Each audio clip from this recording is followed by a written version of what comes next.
दोस्तों, अगर आज आपको ट्रेडिंग की शुरुआत करनी है पर कोई गाइड करने के लिए नहीं है, तो ये वीडियो स्पेशली आपके लिए है।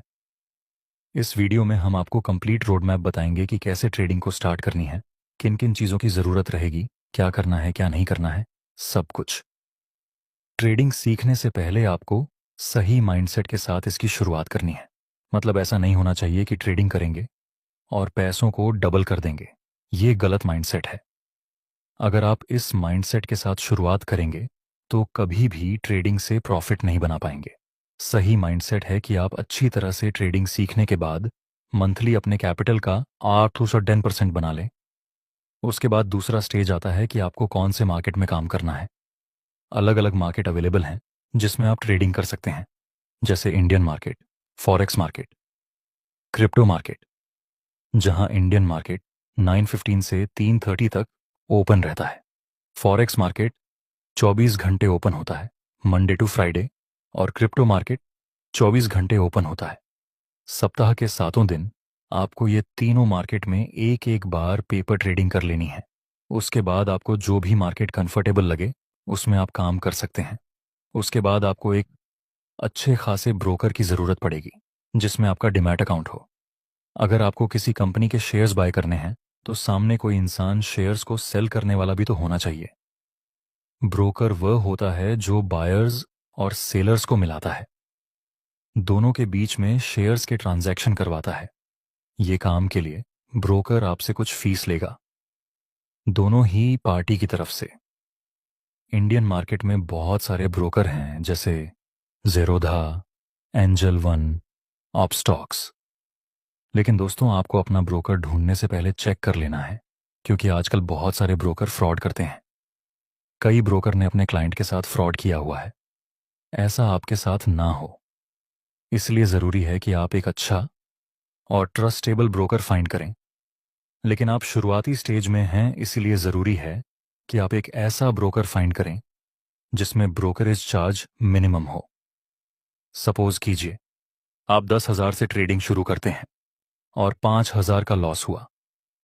अगर इसी में हम ब्रोकरेज चार्ज भी ऐड करके 1,000 ब्रोकरेज चार्ज मिलाएं तो आपका टोटल लॉस 60% होगा, जिसको रिकवर करने में आपको ज़्यादा टाइम लगेगा। इसलिए trusted and come brokerage charge वाला ब्रोकर आपको फाइंड करना चाहिए। तीसरा स्टेज, आपने अच्छे माइंडसेट के साथ शुरुआत की है, मार्केट सिलेक्ट कर लिया, क्रिप्टो, फॉरेक्स या फिर इंडियन मार्केट। आपने अच्छा ब्रोकर भी फाइनल कर लिया। उसके बाद आपको ज़रूरत पड़ेगी एक वेल सेट स्ट्रेटजी की। आपको ट्रेडिंग के बेसिक नॉलेज से एडवांस नॉलेज तक सब कुछ अच्छी तरह से सीख लेना है। बेसिक नॉलेज में support and resistance, trend line, trend, supply and demand zone, multi time frame analysis और इंडिकेटर सीख सकते हैं। यह पहले स्ट्रैटेजी को सीख लें, फिर उसकी प्रैक्टिस करें, उसके बाद पेपर ट्रेडिंग में और उसके बाद रियल मनी से स्टार्ट करें। पेपर ट्रेडिंग वह चीज़ होती है जिसमें फेक मनी से आप ट्रेडिंग कर सकते हैं। सब कुछ सही होता है, लेकिन मनी वर्चुअल होती है। इसको कुछ लोग डेमो अकाउंट भी बोलते हैं। हर किसी बिगनर को ये चीज़ करनी ही चाहिए, क्योंकि इसमें आपको डेमो में ही सब कुछ सीखने को मिल जाएगा। जब आप डेमो में या पेपर ट्रेडिंग में प्रैक्टिस करने के बाद रियल मनी से ट्रेडिंग करेंगे तो आपको बेहतर रिजल्ट मिलेगा। चौथा स्टेज, आपने सब कुछ सीख लिया। उसके बाद कौन सी ट्रेडिंग करनी है, scalping, intraday, option trading, swing trading, ये सब अलग अलग टाइप की ट्रेडिंग होती है। स्काल्पिंग यानी आप बहुत ही कम टाइम के लिए ट्रेडिंग करते हैं। उसमें टाइम फ्रेम भी स्मॉल ही रहती है, जैसे 1 मिनट, 5 मिनट, 15 मिनट। दोस्तों, स्काल्पिंग ट्रेडिंग में आपको बहुत सारे ट्रेड मिल सकते हैं। इसमें आपको ज़्यादा देर तक होल्ड भी नहीं करना पड़ेगा, पर इसमें रिस्क ज़्यादा रहता है और एक्सट्रीम लेवल की डिसिप्लिन की ज़रूरत पड़ेगी। जाहिर सी बात है, शुरुआत में आपके पास नॉलेज कम होगा, एक्सपीरियंस कम होगा, डिसिप्लिन भी अभी उतनी नहीं होगी। इसलिए शुरुआती स्टेज में तो आप इसको यूज़ मत करना। थोड़ा एक्सपीरियंस हो जाए, माइंडसेट कंट्रोल में आ जाए, तब जाकर आप चाहे तो स्काल्पिंग को ट्राई कर सकते हैं। शुरुआती स्टेज में तो आप स्काल्पिंग ट्रेडिंग को अवॉइड ही कर देना। इंट्राडे ट्रेडिंग में आप एक दिन तक पोजीशन को होल्ड कर सकते हैं, एक दिन से ज़्यादा नहीं, और इंट्राडे में आपको लेवरेज भी मिलेगा। लेकिन ये ट्रेडिंग भी एज अ बिगनर आपको सूट नहीं करेगी। आपको करनी चाहिए स्विंग ट्रेडिंग। स्विंग ट्रेडिंग आपके लिए बेस्ट चीज़ है। सच कहूं तो स्काल्पिंग और इंट्राडे से भी अच्छा रिटर्न स्विंग ट्रेडिंग में मिलता है, लेकिन इसमें टाइम लगता है। स्विंग ट्रेडिंग में आप 1 आवर्स, 4 आवर्स और 30 मिनट जैसे टाइम फ्रेम को यूज कर सकते हैं। इसमें आप अपनी पोजीशन को थोड़े लंबे समय तक होल्ड भी कर सकते हैं। स्विंग ट्रेडिंग में आपको डिसीजन लेने में भी अच्छा खासा टाइम मिल जाएगा, जहां स्कैल्प ट्रेडिंग में आपको बहुत जल्दी डिसीजन लेना पड़ेगा। इसलिए आप शुरुआत में आराम से ट्रेडिंग करें, धीरे धीरे। दोस्तों, एक और ट्रेडिंग टाइप्स आता है जो आपको बहुत ही ज़्यादा अट्रैक्टिव लगेगा, वह है ऑप्शन ट्रेडिंग। लेकिन मैं आपको स्ट्रांगली मना कर रहा हूं कि आप अपनी शुरुआती दिनों में इसमें काम मत करना। ऑप्शन ट्रेडिंग में सिर्फ लोगों को लगता है कि वह जल्दी अमीर बन जाएगी, लेकिन यह सच्चाई नहीं है। इसीलिए स्टार्टिंग में इसका यूज मत करना। नेक्स्ट स्टेज है दोस्तों, जब आप सब कुछ सीखने के बाद धीरे धीरे ट्रेडिंग स्टार्ट करें, तब आपको एक चीज करनी है, वह है अपने लिए एक जर्नल बनाना।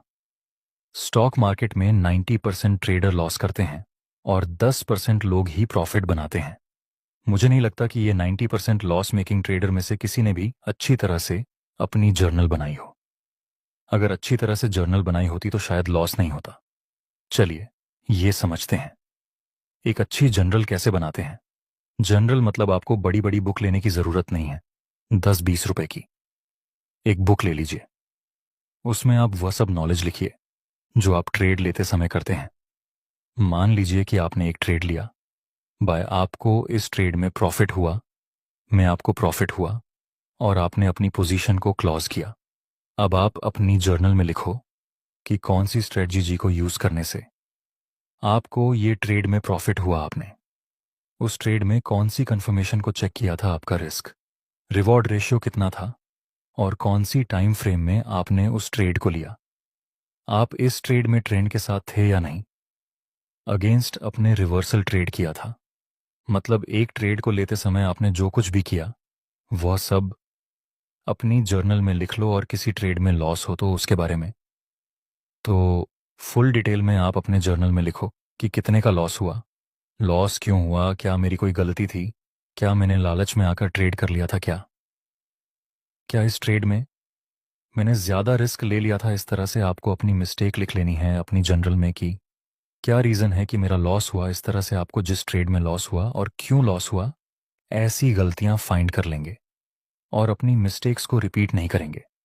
तब आप जल्दी से प्रॉफिटेबल ट्रेड बन जाएंगे। जनरल बनाने का सबसे बड़ा फायदा है कि इसमें आपका पूरा एक्सपीरियंस एक बुक में होता है। और आपको तो पता ही है कि जितना ज़्यादा एक्सपीरियंस उतना ज़्यादा अच्छा रिजल्ट। एक दूसरा पॉइंट की अपनी गलतियों से भी सीखना है और दूसरों की मिस्टेक्स को भी रिपीट नहीं करना है। इस तरह से जब आप मिनिमम मिस्टेक्स करेंगे तब रिजल्ट मैक्सिमम मिलेगा। दोस्तों, आपका हमारा वीडियो कैसा लगा उसके बारे में कमेंट में ज़रूर बताना। अगर आपको अच्छी वैल्यू मिली हो तो एक लाइक ज़रूर से कर देना।